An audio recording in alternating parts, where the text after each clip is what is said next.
भोला garage. बहुत सालों पुरानी बात है। एक नदी के किनारे केशवपुर नाम का एक गांव था। उस गांव में भोला नाम का एक किसान रहता था। वहां ढेर सारे पेड़ पौधे, हरे भरे खेत और अन्य लोगों के साथ बहुत सारे पशु और पक्षी रहते थे। वहां के किसान अपने खेतों में गेहूं, मूंगफली और पीली पीली सरसों उगाया करते थे। सही मायनों में केशवपुर एक बड़ा ही खुशहाल गांव था। लेकिन ये खुशहाली ज्यादा दिनों तक बनी न रह सकी। अचानक एक साल उस गांव में बारिश ही नहीं हुई और उसके बाद वहां भयानक सूखा पड़ गया। सूखे से फसल बर्बाद होने लगी। खाने और पीने के पानी की बहुत किल्लत होने लगी। और एक समय ऐसा भी आया कि भूख प्यास से वहां के लोग, जानवर और पशु पक्षी भी मरने लगे। सभी लोग परेशान हो गए और किसी को भी कुछ समझ नहीं आया कि क्या किया जाए। एक दिन शाम के समय भोला अपने खेत में गया और अपने सूखे खेत देखकर बहुत दुखी और उदास हो गया। परेशान मन से वो अपने और अपने परिवार के बारे में सोचने लगा। अगर ये सूखा ऐसे ही चलता रहा तो मैं अपने खेतों में कुछ नहीं उगा पाऊंगा। इस सूखे में खेती और इन खेतों के भरोसे जीना मुश्किल हो जाएगा। क्या करूं, कुछ समझ नहीं आता। लेकिन अपना घर और परिवार चलाने के लिए मुझे और कुछ सोचना होगा। उदास होकर वो वहीं बैठ गया। अपने खेतों से लौटते हुए उसका सबसे अच्छा दोस्त भीमा भी उधर से गुजरा। भोला को खेत में उदास बैठा देखकर वो एक पल के लिए ठिठक कर रुक गया और फिर उसके पास आकर बोला, भोला मेरे दोस्त, अकेले ऐसे बैठकर यहाँ क्या कर रहे हो यार? इन सूखे खेतों को देखकर क्यों अपना मन छोटा करते हो? हमारे गांव को शायद किसी की नजर लग गई जो ऐसा भयानक सूखा पड़ गया, सब बर्बाद हो गया और इन सूखे खेतों का भी कोई भरोसा नहीं। जीने के लिए अगर कुछ और नहीं सोचा तो सब कुछ खत्म हो जाएगा। भोला ने दुखी मन से जवाब दिया, बात तो तुम्हारी सही है भीमा, मेरा हाल भी तुम्हारे जैसा है, लेकिन कुछ समझ नहीं आ रहा कि क्या किया जाए। ना जाने ये किसके पापों की सजा है जो हमें मिल रही है और हमारे गांव की ये हालत हो गई। भीमा ने कुछ सोचा और फिर बोला, सुना है गांव के सभी लोग घर और खेत जमींदार को बेचकर शहर जा रहे हैं। जिसको जो मिल रहा है वो लेकर शहर की ओर भागने में लगा हुआ है।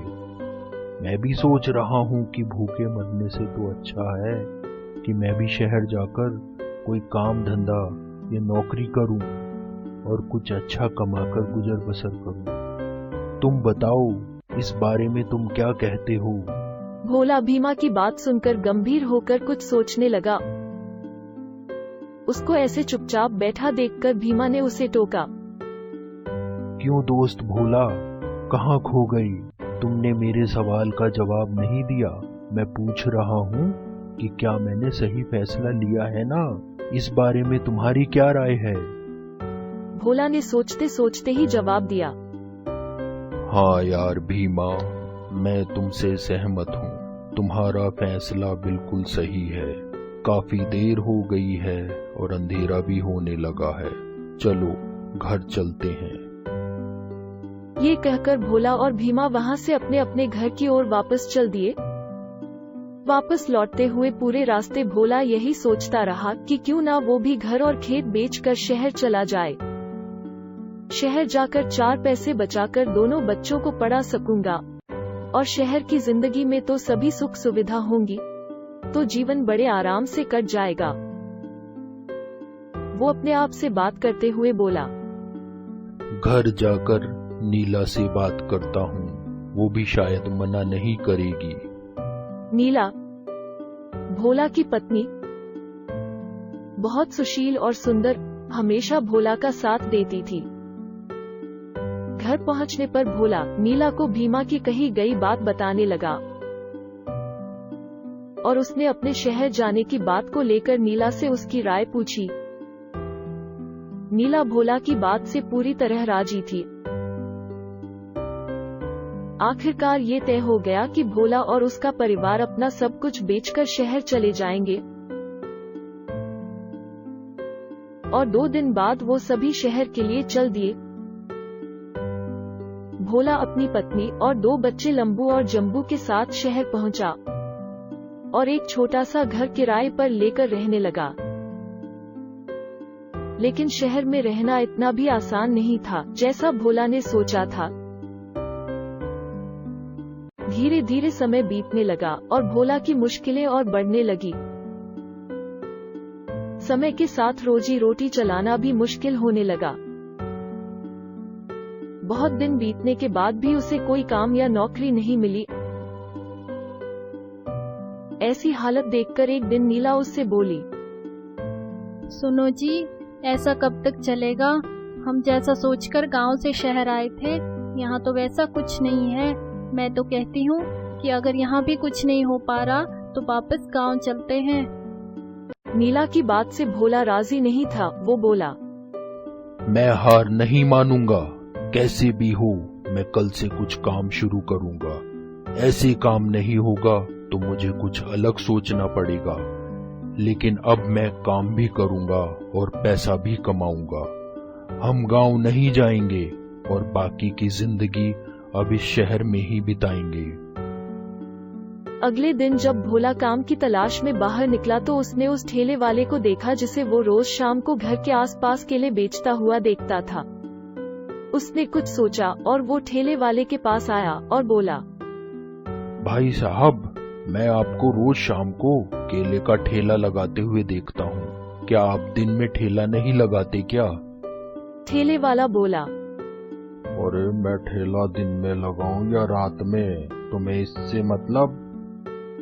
हाँ जी, मतलब है। अगर आप दिन में अपना ठेला मुझे दे दिया करें तो मैं रोज के आपको 5 रुपए दिया करूंगा, और अगर आप तराजू भी दे दिया करेंगे तो मैं 5 रुपए और दूंगा, कुल मिलाकर 10 रुपए। भोला ने कहा और ठेले वाले की तरफ देखने लगा। दिन भर ठेला खाली रहता था। मुफ्त के 10 रुपए की बात सुनकर ठेले वाला तुरंत राजी हो गया। अब तो हर सुबह भोला ठेला लेकर गलियों में निकल जाता और आवाज लगाता, पेपर वाला, रद्दी वाला, पुराने पेपर पुराने किताबें बेच दो, घर का कबाड़ पुराना सामान बेच दो।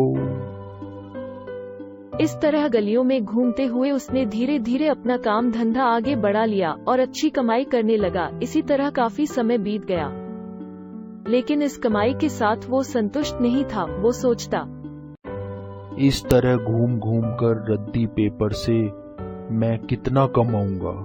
मुझे कुछ और भी सोचना चाहिए। सोचते सोचते एक दिन उसके दिमाग में एक विचार आया, क्यों ना मैं खुद की एक रद्दी की दुकान खोलूं।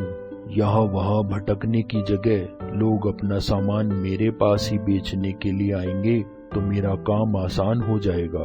चलो यही सही, अब मैं जल्दी ही अपनी दुकान खोलूंगा। भोला मन ही मन बहुत खुश हुआ। घर जाकर भोला खुशी खुशी नीला से बोला, सुनो नीला, मैं सोच रहा हूँ क्यों ना हम खुद की रद्दी कबाड़ की एक दुकान खोल लें। यूं गलियों में घूम घूम कर रद्दी कबाड़ अब मुझसे नहीं खरीदा जाता।